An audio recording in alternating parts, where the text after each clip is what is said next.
अस्सलाम वालेकुम या अली अलैहिस्सलाम मदद। मोमिनीन करम, आज जो आपके लिए मैं ख्वाब की ताबीर लेके आया हूँ। अगर कोई शख्स ख्वाब में चावल खाता देखता है, हज़रत इब्न सीरीन ने फरमाया कि ख्वाब में चावल देखना माल है जो बकदर चावल देखने के हासिल होगा।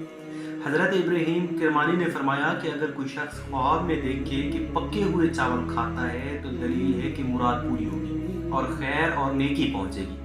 और अगर देखे कि पुलाव खाया है तो ज़्यादा बेहतरी और नेकी की दलील है। और दूध चावल का खाना निहायत ही बेहतर है। और देखे कि दही चावल खाता है तो इससे गम व अंदों की दलील है। हज़रत इमाम जाफ़र सादिक़ अल्लाहुम्मा सल्लि अला मुहम्मद व आले मुहम्मद वसल्लम ने फरमाया कि ख्वाब में चावलों का देखना 3 वजह पर है।